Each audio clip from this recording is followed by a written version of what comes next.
वेदिका की हंसी। पाठ 44।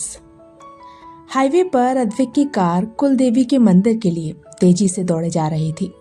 कार के अंदर बहुत ही शांति थी। पीछे की सीट पर बैठे अद्विक और वेदिका बस खामोशी से एक दूसरे से दूरी बनाए बैठे हुए थे।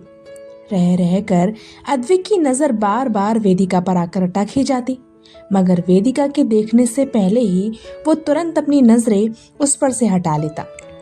वो ना जाने कितनी बार खुद को रोकने की कोशिश कर चुका था, मगर उसकी जिद्दी नजरें घूम फिर कर वेदिका की खूबसूरती को ही निहारे जा रही थी।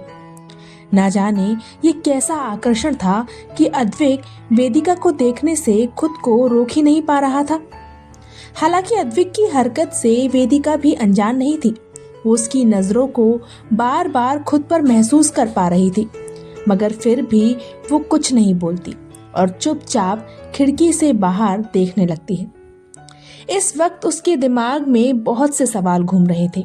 एक अनजाना सा डर उसके दिल में हावी हुआ बैठा था, जिसके बारे में वो खुद समझ नहीं पा रही थी। बस अपने सवालों के मायाजाल में उलझी हुई बैठी थी। अभी थोड़ी ही देर हुई होगी कि अचानक अद्विक की कार एकदम से जोर की आवाज के साथ रुक जाती है।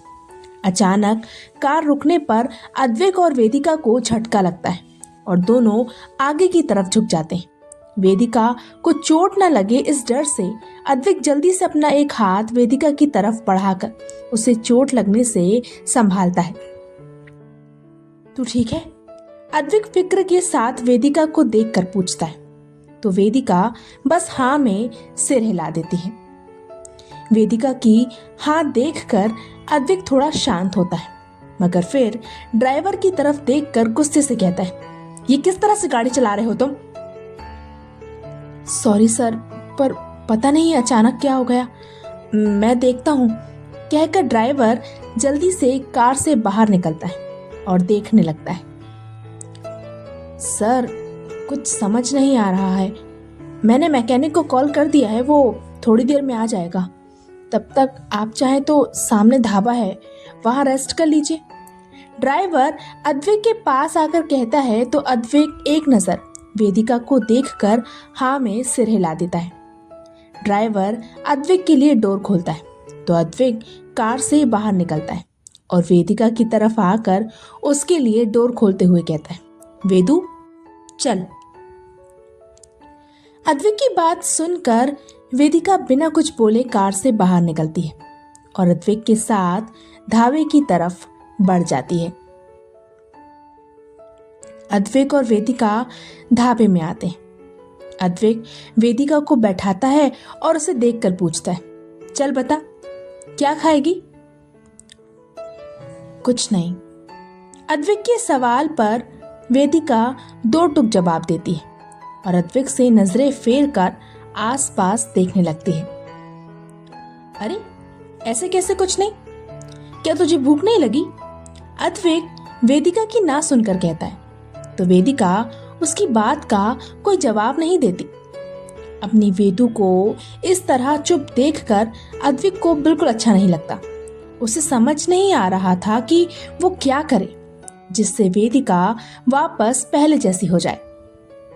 वेदिका का अतीत जानकर वो इतना तो समझ चुका था कि उसकी वेदू ने बहुत दर्द सहे हैं, जो आज भी उसके अंदर अपनी पकड़ बनाए हुए हैं। वो जानता था कि जब तक वेदिका अपना दर्द बाहर नहीं निकालती तब तक वो खुश नहीं रह पाएगी, लेकिन इसके लिए वो क्या करे उसे समझ नहीं आ रहा था। अद्विक अभी अपनी ही सोच में खोया हुआ था जब एक बस वहां ढाबे के पास आकर रुकती है और उसमें से यात्रियों के साथ कुछ बंजारे उतरते हैं, जो झब्बा पहने, सर पर पगड़ी, कान में मुर्की और धोती बांधे अपने हाथों में हाथ से बने गाना बजाने के बहुत से इंस्ट्रूमेंट लिए हुए थे। वो बंजारे ढाबे में आकर अपनी जगह लेते हैं और खाना ऑर्डर करके बातें करने लगते हैं। दूर बैठा अद्विक एकटक उन्हें ही देख रहा था। एकाएक उसके दिमाग में एक ख्याल आता है और वो झट से अपनी जगह से उठकर उन बंजारों की ओर अपने कदम बढ़ा देता है। वहीं अचानक अद्विक को कहीं जाते देखकर वेदिका का ध्यान उस पर जाता है। वो असमंजस से अद्विक को देखने लगती है, जो उन बंजारों के पास पहुंचकर उनसे कोई बात कर रहा था। बीच बीच में वो उसकी तरफ इशारा करके उन बंजारों से कुछ कह भी रहा था। दूर होने की वजह से वेदिका को पता नहीं चल रहा था कि आखिर अद्विक उन बंजारों से क्या बात कर रहा है, मगर उन बंजारों को अपनी तरफ देखते देखकर उसे बड़ा अटपटा लग रहा था। वेदिका देखती है, थोड़ी देर की बातचीत के बाद वो बंजारे अपना सिर हिला देते हैं। वहीं अद्विक खुश हो जाता है। फिर उन बंजारों में से 2 लोग अद्विक के साथ कहीं चले जाते हैं। इस तरह अद्विक को उन बंजारों के साथ कहीं जाते देखकर वेदिका असमंजस में पड़ जाती है। आखिर अद्विक कहाँ चला गया? क्या वो भूल गया कि वो भी उसके साथ यहीं पर है? क्या अद्विक उसे इस ढाबे में छोड़कर चला गया? नहीं, अद्विक उसे इस अनजान जगह पर अकेले तो नहीं छोड़ेगा। मगर फिर अद्विक कहाँ गया होगा और उसने उन बंजारों से क्या बात की होगी? अपने दिमाग में आ रहे ऊटपटांग सवालों से वेदिका तंग आ चुकी थी। वो वैसे ही परेशान थी, ऊपर से अद्विक की ऐसी हरकतें उसका दिमाग खराब कर रही थी। ऐसे तो बड़ा वेदू वेदू करता फिरता है, मगर अब देखो जनाब को कोई फिक्र ही नहीं है। वेदिका गुस्से से बड़बड़ाती है और अपनी जगह से उठकर कार के पास जाने लगती है। तभी वहां बैठे बंजारे अपने इंस्ट्रूमेंट बजाकर गाने लगते हैं। गाना सुनकर ना चाहते हुए भी वेदिका के बढ़ते कदम रुक जाते हैं और वो वापस अपनी जगह पर बैठकर सामने देखने लगती है। लेकिन सामने का नजारा देखकर वेदिका की आंखें हैरानी से बड़ी बड़ी हो जाती हैं।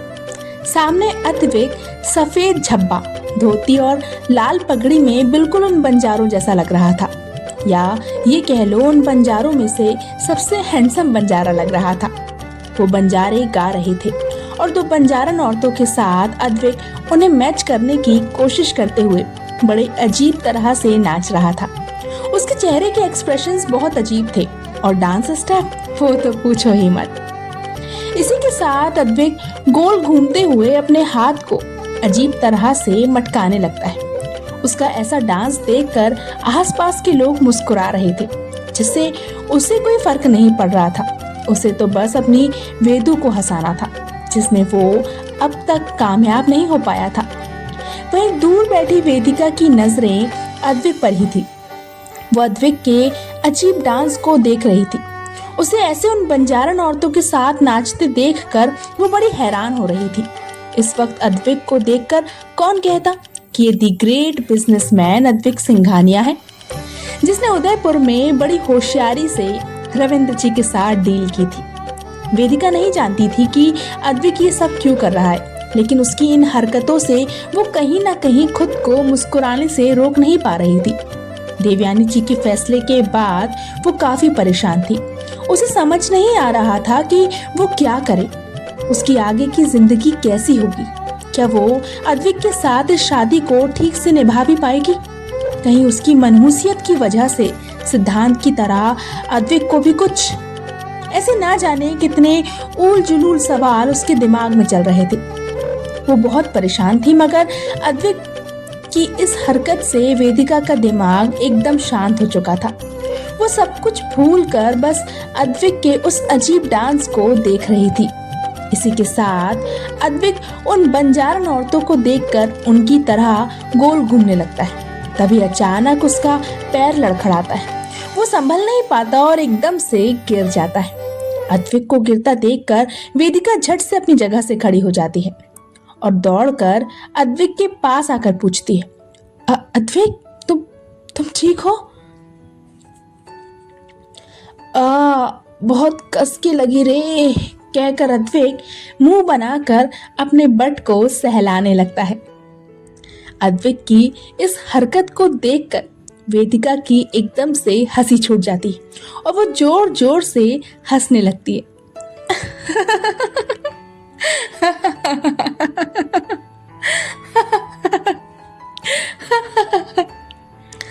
अचानक वेदिका को हंसते देखकर अद्विक अपना सारा दर्द भूल जाता है और एकटक अपनी वेदू को पहले की तरह हंसते हुए देखने लगता है। इतने समय बाद अपनी वेदू को यूं बेपरवाह सी हंसी हंसते देखकर अद्विक के होठों पर भी मुस्कान आ जाती है। वो मुस्कुराते हुए बस उसे ही देखने लगता है। वहीं वेदिका अद्विक को देखकर बस जोरों से हंसी जा रही थी। उसका अजीब तरह से मुंह बनाना और अपने बट को सहलाना ना जाने ऐसा क्या कर गया कि वेदिका अपनी हंसी रोक ही नहीं पाई। हंसते हंसते अचानक उसकी आंखों में आंसू आ जाते हैं और उसका हंसना उसके रोने में बदल जाता है। वहीं अचानक अपनी वेदू को रोता देखकर अद्विक की मुस्कान गायब हो जाती है। उसे समझ नहीं आता कि अचानक उसकी वेदू को क्या हो गया। उसकी हंसी कहाँ गायब हो गई। वेदू। अद्विक वेदिका को संभालने के लिए आगे बढ़ता है, मगर उससे पहले ही वेदिका उठकर वहां से भाग जाती है। वेदिका को यूं इस तरह रोते हुए जाता देखकर अद्विक जल्दी से उठता है और उसके पीछे भागता है। क्या होगा आगे? क्या अद्विक वेदिका के दर्द को बाहर निकाल पाएगा? जानने के लिए पढ़ते रहिए आरज़ू तेरे प्यार की जारी है। तो उम्मीद है कि ये कहानी आप लोगों को पसंद आ रही होगी। आज का पाठ यहीं समाप्त होता है, तो देखते हैं क्या होता है आगे। क्या सचमुच अद्विक अपनी वेदू को बदल पाएगा? क्या उसे उसकी हंसी लौटा पाएगा? जानने के लिए पढ़ते रहिए मेरी ये कहानी। और अगर आप लोगों को मेरी ये रचना पसंद आ रही है तो प्लीज़ मुझे सब्सक्राइब कीजिए, वीडियो को लाइक कीजिए, शेयर कीजिए और हाँ, कमेंट करना भूलिएगा मत। Bye bye.